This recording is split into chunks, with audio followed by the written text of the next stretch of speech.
Anyone who calls himself a Filipino knows what an aswang is. It's a generic term for monster, and everyone knows a guy who knows a guy who has a friend who knows a guy that was victimized by an aswang. Ghost stories range from being followed home by an aswang late at night or seeing one peeping out at you from the bathroom window just before it shapeshifts into a bat and flies away. It's generally believed that the sole intention of an aswang is to cause you harm in any way that it can. Marginalized after the end of World War II, members of the Filipinos People Army became increasingly marginalized when the war ended. Despite fighting for years against Japanese occupation, subscribing to communist ideas, they began a peasant rebellion claiming independence from wealthy Manilan Filipinos who had grabbed land and worked with Japanese invaders. Since the Philippines was a primary asset to the US during the war, the CIA sent one of their most effective officers, Edward Lansdale, to help quash the Hukbalahap rebellion.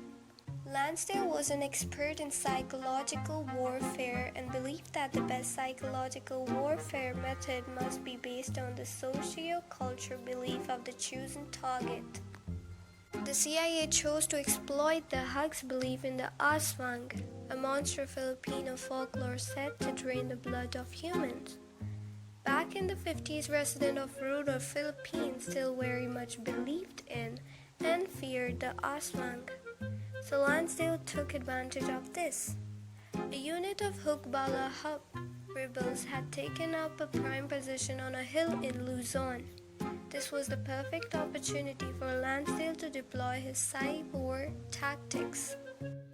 When the unit went on patrol at night, Lansdale ordered his people to silently grab the last man in the group, puncture his neck in 2 places, hang him upside down to drain his blood, then throw his body back on the trail in covert and gruesome action. The rebels, of course, returned later to look for their missing comrade, only to find an exsanguinated corpse that looked like the victim of an aswang attack. While this might seem like an odd tactic, believe it or not, it worked. The very next day, the frightened rebels fled their hilltop position, losing one of their greatest advantages. Although it took one fake vampire attack to scare the Hugs away from that location, it wasn't the end of things.